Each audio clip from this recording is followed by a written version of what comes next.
Selamat malam para saudari-saudara, ibu bapak, para romo, suster, bruder yang terkasih.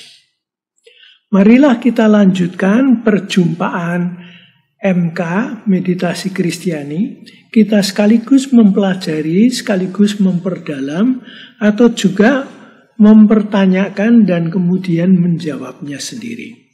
Tapi khusus malam ini kita akan bicara lebih lanjut dari bahan dari kitab Jalan Menuju Keheningan, yaitu khususnya kita akan bicara tentang sadar akan keselarasan hidup kita, bagian 1. Nah, di sini kita akan melihat hal itu malam ini, dan nanti apa yang berkaitan dengan ide-ide ini, lalu kita lanjutkan dengan meditasi juga.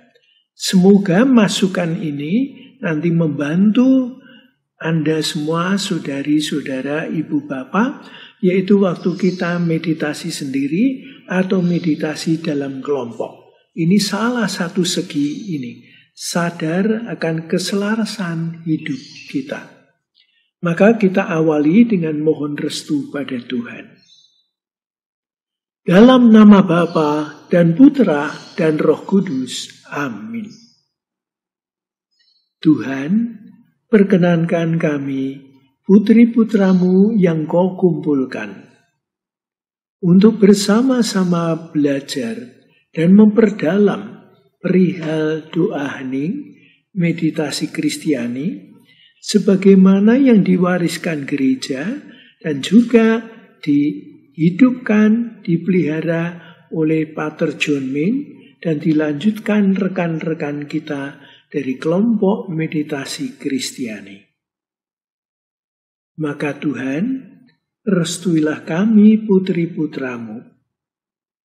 Perkenankan dengan rahmat-Mu, bantuan-Mu, kami pun bekerja sama dan terus mendekat mencari Engkau untuk menyambut cinta kasih-Mu, kehadiran, bimbingan, dan tuntunan-Mu. Rahmat ini kami mohon bersama sebagai anggota komunitas, juga sebagai diri pribadi kami sendiri. Biarlah Engkau tetap menuntun, mendampingi, dan mengarahkan kami. Percaya akan kemurahan dan bantuan-Mu, kami pun memuji dan memuliakan Dikau. Kemuliaan kepada Bapa dan Putra dan Roh Kudus, seperti pada permulaan, sekarang, selalu, dan sepanjang segala abad. Amin. Dalam nama Bapa dan Putra dan Roh Kudus. Amin. Selamat malam para saudari-saudara, rekan-rekan meditator semuanya. Macam-macam hal sudah kita lihat, karena kalau kita bicara tentang doa pada Tuhan, otomatis menyangkut diri kita.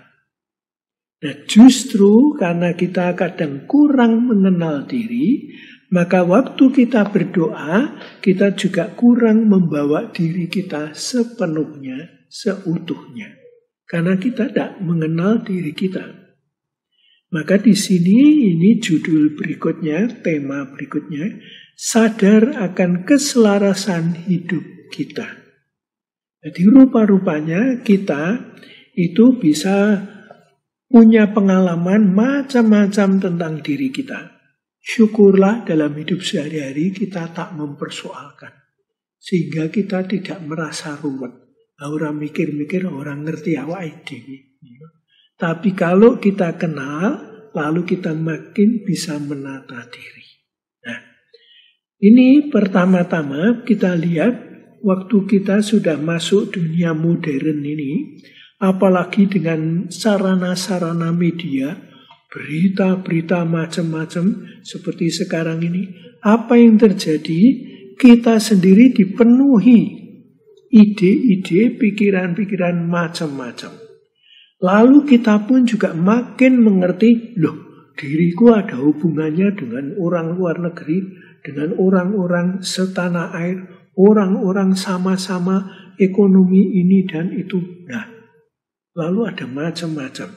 Dan belum lagi kalau kita melihat segi-segi politis, hubungan dengan bangsa lain, kebudayaan lain, dan seterusnya. Ada macam-macam. Tapi syukur kita tidak mikir ke sana, maka kita tenang-tenang. Nah, sebaliknya sekarang kalau kita betul-betul menyadari diri, lalu kita melihat, ternyata ada banyak hal perlu kuperhatikan. Apakah aku membawa diriku sebagai seorang saudara di tengah masyarakat warga bangsa kami, apalagi di tengah dunia, baru Asia Tenggara saja sudah bermacam-macam bangsa budaya. Nah, oleh karena itu kita perlu menyadarinya supaya waktu kita berhubungan dengan Tuhan, berhubungan dengan sesama, itu juga betul-betul utuh. Nah, di sini kita lihat rupa-rupanya waktu kita menyadari diri, kita mungkin terpikir, wah, kok ternyata saya kok begitu ruwet ya. Ada macam-macam segi yang perlu saya perhatikan. Ada macam-macam orang, kelompok, entah itu sukunya lain, bahasa daerahnya lain, budayanya lain, yang perlu kuperhatikan. Karena aku sendiri tak lepas dari mereka. Apalagi kemudian kita melihat, bahkan sekarang ini kebetulan Idul Fitri, Ramadan, Idul Fitri, kita lihat ternyata ada sekian banyak orang mempunyai budaya tradisi iman yang berbeda. Kita pun seorang Kristiani mempunyai budaya tradisinya sendiri. Bahkan dalam gereja masih ada macam-macam aliran atau sekte atau juga ritus-ritus lain. Nah, di sini kita melihat rupa-rupanya berhadapan dengan orang-orang budaya lain, ternyata ada kepercayaan-kepercayaan yang bermacam-macam. Nah, bagaimana kita membawa diri, rupa-rupanya perlu kita sadari. Nah, dalam hal ini kita tak perlu takut, lalu merasa, aduh, aku kok tercerai-berai, ada macam-macam hal. Tenanglah, karena semua akhirnya bersatu kembali sebagai putri-putra Allah. Dan Tuhan tetap merahmati, menyertai kita. Maka kita tak perlu kehilangan diri, tapi kita makin kenal diri kita. Kita pun memahami, mengenal budaya lain, tradisi agama lain. Tapi kita bisa saling menghargai. Nah, ini yang perlu kita perhatikan. Nah, oleh karena itu, pada waktu kita ini menyadari hal ini, ada macam-macam segi, bahkan hubungan kita dengan yang lain, rupa-rupanya supaya kita menemukan keselarasan, harmoni di dalam diri kita, diperlukan keheningan. Keheningan sendiri, keheningan bersama-sama, keheningan dalam kehidupan. Ini diperlukan. Nah, di sini lalu kita melihat, yaitu rupa-rupanya dalam hidup ini, seperti juga khususnya Pater John Main, yang menuntun kita, dia mengatakan diperlukan keheningan. Karena tanpa keheningan kita kurang kontak, kurang kenal diri kita sendiri. Dan waktu kita makin kenal diri kita, saya dapat membawa diri kita lalu dalam hubungan dengan Tuhan juga secara sepenuhnya. Saya sepenuh hati datang pada Tuhan. Nah, di situ rupa-rupanya keheningan ini kalau kita mau kenal lebih baik, dapat kita urai sedikit. Yaitu kita hening bisa fisik tadi. Kalau saya masih lari-lari, saya tidak pernah stop, itu sebetulnya saya kurang hening. Mungkin fisik kita sudah hening, tapi perlu kita perhatikan yaitu apakah pikiran kita hening. Pikiran kita seperti pengarang Romo Jome, fokus pada Tuhan. Aku datang pada Tuhan. Yang kurindukan, aku datang pada Dia. Nah, itu pikiran perlu hening.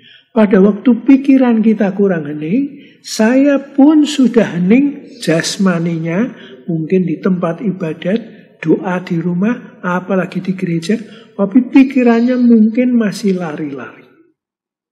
Oh, masih harus urus ini. Oh, masih itu tagihan. Aduh. Lalu dengan demikian kita kurang mengendap, kurang hening. Nah, ini yang perlu. Lalu kita masih melihat ada keheningan lain yang diperlukan, tubuh, jasmani, pikiran, emosi, perasaan-perasaan, kejengkelan kita. Saya mau bersaing, wah orang itu kok menghina saya mau mengalahkan dia. Emosi-emosi. Dengan demikian kita juga kurang hening. Dan kalau ini tidak disadari, tak ditata, sebetulnya biarpun kita diam, tapi mungkin ribut. Karena bisa saja saya di muka pengadilan atau di muka petugas keamanan, saya diam. Tapi saya jengkel, marah. Nanti pada kesempatannya saya akan teriak. Itu tidak hening. Maka orang yang betul-betul mau hening, mau kontak dengan Tuhan, kenal diri, kita perlu hening. Tanpa itu karya kita, hidup kita, kebersamaan kita dalam keluarga, dalam masyarakat, itu kurang tertata. Karena kita tidak hening. Oleh karena ini, keheningan-keheningan ini perlu. Dan memang tadi jangan lupa yang belum disebut tapi diandaikan, yaitu ada keheningan hati, fokus, menghadap Tuhan, mengenal diri. Juga keheningan hati nurani, tempat Tuhan berbisik pada kita. Saya mungkin mendengarkan Tuhan, suara hati kita. Tapi kalau saya gelisah, lalu emosi, lalu pikiran, wah itu kok gitu. Itu bisa suara hati kita tidak hening lagi. Karena saya mengikuti suara keinginan-keinginan hatiku. Bukan hanya perasaan, tapi hatiku. Maka itu perlu juga keheningan. Maka dikatakan, itu kalau kita dulu di pendidikan di seminari, ada silensium. Kalau kita retret juga dikatakan silensium. Nah, silensium manium, keheningan yang agung, yang menyeluruh, yaitu kita betul-betul hening. Fisik, hidupnya, hubungan-hubungan, tapi batin juga hening, dekat pada Tuhan, damai. Silensium manium. Itu ada. Nah, ini kita andaikan itu oke, maka kita lebih lanjut. Pada waktu kita kurang hening, apa yang terjadi? Atensi kita, ketertarikan kita pada macam-macam hal muncul. Nah, itu yang menyebabkan kita kurang tenang, kurang hening. Maka waktu kita doa, keheningan pikiran perlu, jasmani, memojomin karena tenang, duduk tegak, napas tenang, dan lalu tutup mata, ucapkan mantra. Ini sungguh akan menolong. Nah, lalu kemudian kita lihat yaitu masih keheningan tadi, hati, suara hati, batin kita yang terdalam. Ini perlu supaya betul-betul kita itu bisa menjadi hening dan makin siap untuk masuk dalam hidup doa. Nah, ini yang perlu kita perhatikan ya. Jadi ada tonggak-tonggaknya, pikiran, emosi, tubuh. Termasuk lalu sosialitas, hubungan sosial dengan sesama. Kalau kita damai dalam hubungan sosial, di lingkungan, di keluarga kita, kiranya kita juga cenderung bisa lebih hening. Ya. Nah, sekarang apa ada yang menghambat? Ada.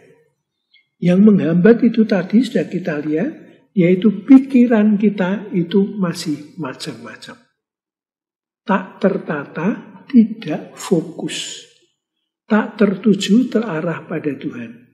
Maka pikiran kita juga masih meloncat-loncat, masih mencari ini dan itu. Lalu di situ kita lihat rupa-rupanya pikiran itu perlu diheningkan, ditenangkan dengan menaruh perhatian pada yang kita tuju, yaitu mau berdoa pada Tuhan. Atau fokus pada diri kita sebagaimana dikehendakinya atau sebagaimana aku kehendaki, dan kita tahu kita pun ingin diri kita itu terarah secara benar selaras kehendaknya. Nah, kalau itu betul-betul kita ikuti, kita juga lebih mudah masuk ke heningan. Nah, ini yang hambatan satu itu otak kita, ya. Jadi otak bisa aktif. Lalu berkaitan dengan itu, kita lihat Romo Junmin juga pernah mengatakan, ini waktu kita hening, itu ada kalanya penghambatnya apa? Yaitu pikiran kita masih bercabang, masih terus aktif. Jadi tidak stop, tapi terus aktif. Maka dengan demikian meskipun kita diam, tapi pikirannya jalan terus. Jadi kelihatannya diam, tapi terus aktif. Nah, ini yang menyebabkan lalu keheningan kurang. Jadi pikiran betul-betul perlu diam. Maka fokus. Nah, ada kalanya ini campuran antara pikiran dan emosi. Yaitu teman-teman kita dari India itu punya tradisi yang bagus juga. Mereka itu mengatakan gini, kalau kita hening, perhatikan, kita itu ada di dekat satu pohon. Nah, pohon itu tempat kera-kera itu berpangkal, main-main, hidup, makan, dan lalu juga bersosialisasi dengan teman-teman kera. Bawa makanan, bagi makanan pada anaknya atau pasangannya, tapi itu ada di pohon itu. Nah, bisa jadi kita itu hening dekat pada suatu pohon, tapi pohon itu, kera-keranya itu aktif. Terus cecek-cuek tetap bersuara dan seterusnya, meloncat-loncat. Nah, itulah gambaran waktu kita secara fisik, rasional, itu kurang hening. Itu kurang tenang. Itu terima kasih teman-teman kita dari India itu menemukan ungkapan ini. Lalu kita tinggalkan. Iya ya. Lalu apalagi kalau emosi-emosi kita juga disebarluaskan, dilepaskan kendali. Wah, lalu ibaratnya kera-keranya yang saling mengganggu, mau merajai, mau menguasai, itu juga main. Nah, itu selain pikiran, emosi juga main. Maka perlu kita menenangkan diri di situ. Nah, ini yang ada di situ. Nah, sekarang kita lihat, ada kalanya itu teratasi. Tapi kita harus waspada. Mungkin kita diam. Apalagi kita yang biasa doa hening. Kita doa hening, kita diam. Meditasi. Lalu diam, tenang sekali. Kenapa? Ternyata tertidur. Nah, itu hening sekali, pikirannya tidak emosinya juga tenang saja, tapi tidurnya sudah 20 menit harusnya stop, di bed, ini baru, kok sudah sampai sini. Nah, itu. Ya, itu gangguan lain lagi.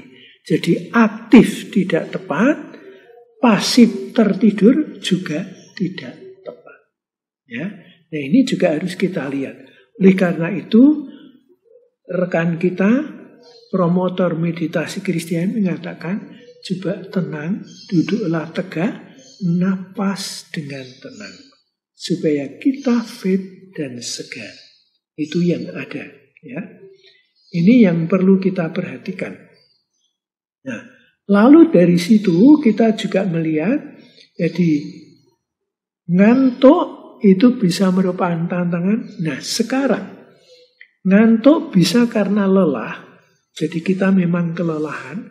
Lalu fisik juga cenderung beristirahat. Tapi bisa juga kita tidak betul fokus. Bahkan tidak minat. Itu sering murid-murid di sekolahan, tapi untung sekarang sekolahnya itu streaming, jadi tidak begitu kentara. Tapi waktu murid-murid itu jenuh dengan gurunya, dia pun itu juga akan ngantuk. Tapi ngantuknya itu sebetulnya apa? Jenuh, bosan, tidak minat lagi. Sudah tidak tertarik pada pelajaran, maka dia ngantuk. Ini begitu juga meditasi. Waktu kita tak sungguh berminat, maranatha, tidak minat, malah itu pengantar tidur yang efektif. Terus cepat tidurnya. Karena dia sebetulnya mau menghindar, bosan, pegah. Ya itulah. Ya. Maka kita harus perhatikan itu. Juga ada, jadi ngantuknya bukan lelah, tapi menghindar karena jenuh. Ini harus kita perhatikan. Lalu kita perhatikan berikutnya, yaitu kita betul-betul mau hadir pada Tuhan. Maka kita perlu sungguh meminati, yaitu kehadiran Tuhan. Allah yang hadir waktu kita berdoa. Maka keheningan tubuh, pikiran, emosi kita, itu karena kita terpusat pada Dia. Aku rindu jumpa dengan Dia, satu dengan Dia. Nah ini kita lalu akan bisa bertekun. Nah lalu kita melihat rupa-rupanya bertekun di sini waktu doa ini memang sesuatu yang penting dan bahkan positif. Bagus kalau kita meminatinya. Itu sama dengan orang yang kalau tanya pada pembimbing-pembimbing rohani untuk doa tekun, meditasi Kristiani, tetap seperti Romo John Main, Romo Lawrence mengatakan, bertekunlah. Ada sekian mistikus, Romo Pete Griffiths, Romo Thomas Keating, lalu juga siapa itu? Teresa Avila yang ketika lalu juga ada. Thomas Merton, mereka mengatakan bertekunlah, berdoa, bertekunlah. Nah, ini satu tantangan waktu kita itu jenuh, lalu mau berhenti, mau menghindar. Sudahlah, udah. Ini sudah sering kok saya meditasi. Kali ini diperpendek saja. Atau kali ini tidak usahlah, besok. Nah, itu sebetulnya mau lari. Nah, di sini ternyata ada suatu pembimbing, ada satu pembimbing yang menyampaikan suatu pemikiran. Yaitu dikatakan, waktu kita hening, kita sebetulnya seperti menggali suatu sumuran. Dan lalu waktu kita mengulang supaya sumur ini makin lebar, dan makin dalam. Nah begitulah ibarat hubungan kita dengan Tuhan makin besar dan makin dalam. Ya. Nah tapi kalau kita itu sering jenuh, stop, apa yang terjadi? Saya menggali, tapi terus berhenti. Lalu ditutup tanah lagi. Ada kotoran, ada apa, tanah, batu-batu masuk situ lagi. Lalu dengan demikian waktu kita mau menggali lagi, saya sepertinya harus mengulang, membersihkan lagi. Nah, ini ada satu pesan seorang pembimbing rohani mengatakan gini. Waktu kita menggali jalan menuju pada Allah, makin dalam kelihatannya jenuh, bosan, berat. Tapi kalau kita bertekun, maka relasi kita, hubungan kita dengan Tuhan makin lebar, makin dalam. Nah, itu yang kita inginkan. Nah, sekarang berikutnya, itu beliau ini pembimbing rohani mengatakan, pada waktu kita bertekun, terus di situ, apa yang terjadi? Pun ada kejenuhan-kejenuhan, tapi saya bertekun. Apa yang terjadi? Waktu kita betul tetap meminati, maka waktu kita menggali lagi, di situ saya menggali dengan gembira. Karena apa? Penggalian makin lebar, penggalian makin dalam. Maka kita merasa gembira. Bukan seperti lubang baru, enggak. Tapi makin dalam, makin menggembirakan, makin menyenangkan. Nah, itulah sebetulnya orang yang bertekun berdoa. Oleh karena itu, ada orang yang cukup setia bertahun-tahun berdoa, beribadat, tapi kalau kualitasnya, ketekunannya kurang, maka dia juga kembali seperti mundur lagi. Nah, disitulah sebabnya maka kita bertekun. Nah, ini pembimbing rohani mengatakan, waktu kamu bertekun, itu lalu tidak terlalu berat, bahkan menggembirakan. Karena kamu menjalani alur yang sama, yang makin lapang, makin dalam. Nah, begitulah juga relasi kita dengan Tuhan. Makin dalam, makin lapang. Nah, biarlah itu yang kita alami waktu kita memupuk hidup doa kita, hidup ibadat kita. Oleh karena itu, saudara-saudara, jangan takut untuk bertekun. Nah, masih satu lagi yang catatan dari Romo John Min, yaitu keheningannya tadi bisa keheningan palsu, yaitu tertidur. Tapi sekarang kita melihat lebih lanjut, yaitu ada kalanya, ini yang kita temukan dari buku Cloud of Unknowing, Awan Ketidaktahuan, seorang mistikus abad ke-14 yang menulis sharing tentang cara hidup hening. Dia mengatakan, masih ada gangguan satu lagi, dan yang sangat tak kentara, yaitu yang namanya Pax Perniciosa. Kita doa hening, kelihatannya tenang, hening. Tapi tenangnya ini Pax Perniciosa. Bukan karena makin semangat, makin mencintai Tuhan, makin rindu pada Dia, bukan. Tapi heningnya belum sampai tidur, diem gitu ya, tenang. Tapi ini tenangnya palsu, pernicious, yaitu menyesatkan, memelesetkan. Pax, damai, tapi perniciosa, yang licin, yang menyesatkan, membuat terpeleset. Nah, ini kita dalam hidup doa, orang beriman, tenang di gereja, itu tekun, berdoa, tidak sampai berkelahi, tapi sebetulnya tenangnya itu tenang yang palsu. Nah, ini yang harus kita perhatikan. Jadi jangan sampai kita masuk ke situ. Jadi ada keheningan tertidur, ada keheningan menghindar, jenuh, dan yang ketiga yaitu keheningan palsu, damai tapi palsu. Oleh karena itu kita perlu kembali kepada diri kita yang sejati, hubungan kita dengan Tuhan. Maka di sini kita lihat jalan keluarnya tidak ada lain, jalan yang ditemukan oleh Yohanes Cassianus, diwariskan pada gereja, diambil oleh Santo Benediktus, dan diambil oleh Romo John Min, yaitu mantra. Maranatha. Biar dengan tenang terarah kepada Dia. Maka kita betul-betul akan sampai pada keheningan yang sejati.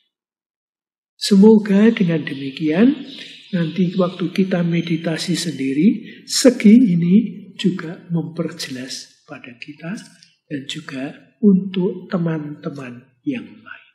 Kiranya Tuhan pun tetap menyertai, melindungi dan menuntun kita dengan kasih dan berkat-Nya. Dalam nama Bapa dan Putera dan Roh Kudus. Amin. Dengan ini, ibadat kita, masukan kita, pembicaraan kita untuk meditasi Kristiani ini sudah selesai. Saya hanya mengingatkan itu di dalam kutipan sekat buku yang kiranya Anda punya. Ingatlah Pastor John Min itu mengingatkan di bagian bawah, hal yang paling utama dari meditasi Kristiani adalah bahwa kita membiarkan misteri dan keheningan Allah yang hadir dalam diri kita tidak hanya semakin nyata, tetapi terlebih menjadi kenyataan yang memberi makna, bentuk, dan tujuan pada semua yang kita lakukan, kepada seluruh keberadaan kita. Ini catatan Pater John Min Benediktin yang menghidupkan meditasi Kristiani. Semoga Anda semua maju terus. Tuhan menyertai. Amin.